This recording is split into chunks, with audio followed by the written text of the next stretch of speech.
adopt the mode of authentic being. And that is something like refusing to participate in the lie, in deception and the lie, to orient your speech as much as you can towards the truth, and to take responsibility for your own life and perhaps also for the lives of other people. And there's something about that that's meaningful and responsible and noble, but also serves to mitigate the very suffering that produces, say, the nihilism or the flee into the arms of or the escape into the arms of totalitarians to begin with. You need something to shelter you against your own vulnerability. If you configure your life so that what you are genuinely doing is aiming at the highest possible good, then the things that you need to survive and to thrive on a day-to-day basis will deliver themselves to you. That's a hypothesis, and it's not some simple hypothesis, right? Because what it basically says is, if you dare to do the most difficult thing that you can conceptualize, your life will work out better than it will if you do anything else. Well, how are you going to find out if that's true? Well, it's a Kierkegaardian leap of faith. There's no way you're going to find out whether or not that's true unless you do it. So no one can tell you either, because just because it works for someone else, I mean, that's interesting and all that, but it's no proof that it'll work for you. You have to be all in this game. There is no more effective way of operating in the world than to conceptualize the highest good that you can and then strive to attain it. There's no more practical pathway to the kind of success that you could have if you actually knew what success was. The world shifts itself around your aim, because you're a creature that has an aim. You have to have an aim in order to do something. You're an aiming creature. You look at a point and you move towards it. It's built right into you. And so you have an aim. Well, let's say your aim is the highest possible aim. Well then, so that sets up the world around you. It organizes all of your perceptions. It organizes what you see and you don't see. It organizes your emotions and your motivations. So you organize yourself around that aim, and then what happens is the day manifests itself as a set of challenges and problems, and if you solve them properly, then you stay on the pathway towards that aim, and you can concentrate on the day, and so that way you get to have your cake and eat it too, because you can point into the distance, the far distance, and you can live in the day. And it seems to me that makes every moment of the day supercharged with meaning. That's how, because if everything that you're doing every day is related to the highest possible aim that you can conceptualize, well, that's the very definition of the meaning that would sustain you in your life. Number one, specify your goals, because how are you going to hit something if you don't know what it is? That isn't going to happen. And often people won't specify their goals too, because they don't like to specify conditions for failure. So if you keep yourself all vague and foggy, which is real easy, because that's just a matter of not doing as well, then you don't know when you fail. And people might say, well, I really don't want to know when I fail because that's painful. So I'll keep myself blind about when I fail. That's fine, except you'll fail all the time then. You just won't know it until you've failed so badly that you're done. And that can easily happen by the time you're 40. So I would recommend that you don't let that happen. So that's willful blindness, right? You could have known, but you chose not to. Okay, so once you get your goal structure set up, you think, okay, if I could have this life, looks like that might be worth living, despite the fact that it's going to be, you know, anxiety provoking and threatening, and there's going to be some suffering and loss involved and all of that. Obviously, the goal is to have a vision for your life such that all things considered, that justifies your effort. I started to pay very careful attention to what I was saying. I don't know if that happened voluntarily or involuntarily, but I could feel a sort of split developing in my psyche, and the split, and I've actually had students tell me the same thing that has happened to them after they've listened to some of the material that I've been describing to all of you. But I split into two, let's say. And one part was let's say the old me that was talking a lot and that liked to argue and that liked ideas.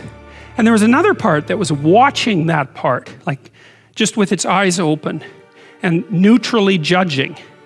And the part that was neutrally judging was watching the part that was talking and going, that isn't your idea.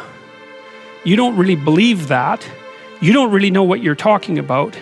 That isn't true. And I thought, that's really interesting. So now and that was happening to like 95% of what I was saying. And so then I didn't really know what to do. I thought, okay, this is strange. So maybe I've fragmented, and that's just not a good thing at all. I mean, it wasn't like I was hearing voices or anything like that. I mean, it wasn't like that. It was, well, people have multiple parts. So then I had this weird conundrum. It was like, well, which of these two things are me? Is it the part that's listening and saying, no, that's rubbish, that's a lie, you're doing that to impress people, you're just trying to win the argument, you know? Was that me, or was the part that was going about my normal verbal business me? And I didn't know, but I decided I would go with the critic. And then what I tried to do, what I learned to do, I think, was to stop saying things that made me weak. And now I'm still trying to do that, because I'm always feeling when I talk whether or not the words that I'm saying are either making me align or making me come apart. And I think the alignment, I really do think the alignment I think alignment is the right way of conceptualizing it, because I think if you say things that are as true as you can say them, let's say, then they come out of the depths inside of you. Because we don't know where thoughts come from. We don't know how far down into your substructure the thoughts emerge. We don't know what processes of physiological alignment are necessary for you to speak from the core of your being. We don't understand any of that. We don't even conceptualize that, but I believe that you can feel that. And I learned some of that from reading Carl Rogers, by the way, who's a great clinician, because he talked about mental health in part as a coherence between the spiritual or the abstract and the physical, that the two things were aligned. And there's a lot of idea of alignment in psychoanalytic and clinical thinking. But anyways, I decided that I would start practicing not saying things that would make me weak. And what happened was that I had to stop saying almost everything that I was saying. I would say 95% of it. It's a hell of a shock to wake up, and I mean, this was over a few months, but it's of a shock to wake up and realize that you're mostly dead wood. It's a shock, you know, and you might think, well, do you really want all of that to burn off? It's like, well, there's nothing left but a little husk, 5% of you. It's like, well, if that 5% is solid, then maybe that's exactly what you want to have happen. Make a schedule and stick to it. Okay, so what's the rule with the schedule? It's not a bloody prison. That's the first thing that people do wrong. They say, well, I don't like to follow a schedule. It's like, well, what kind of schedule are you setting up? Well, I have to do this, then I have to do this, then I have to do this, you know, and then I just go play video games, because who wants to do all these things that I have to do? It's like, wrong. Set the schedule up so that you have the day you want. That's the trick. It's like, okay, I've got tomorrow. If I was going to set it up so it was the best possible day I could have, practically speaking, what would it look like? Well, then you schedule that. And obviously there's a bit of responsibility that's going to go along with that, because if you have any sense, one of the things that you're going to insist upon is that at the end of the day, you're not in worse shape than you were than at the beginning of the day, right? Because that's a stupid day. If you have a bunch of those in a row, you just dig yourself a hole and then you bury yourself in it. It's like, sorry, that's just not a good strategy. It's a bad strategy. So maybe 20% of your day has to be responsibility and obligation, or maybe it's more than that, depending on how far behind you are. But even that, you can ask yourself, okay, well, I've got these responsibilities. I have to schedule the damn things in. What's the right ratio of responsibility to reward? And you can ask yourself that, just like you'd negotiate with someone who is working for you. It's like, okay, you got to work tomorrow. Okay, so I want you to work tomorrow. And you might say, okay, well, what are you going to do for me that makes it likely that I'll work for you? Well, you could ask yourself that, you know. So maybe you do an hour of responsibility and then you play a video game for 15 minutes. I don't know, whatever turns your crank, man. But, you know, you have to negotiate with yourself and not tyrannize yourself. Like you're negotiating with someone that you care for, that you would like to be productive and have a good life. And that's how you make the schedule. It's like, and then you look at the day and you think, well, if I had that day, that'd be good.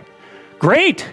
You know, and you're useless and horrible, so you'll probably only hit it with about 70% accuracy, but that beats the hell out of zero. right? And if you hit it even with 50% accuracy, another rule is, well, aim for 51% the next week, or 50.5% for God's sake, or because you're going to hit that position where things start to loop back positively and spiral you upward.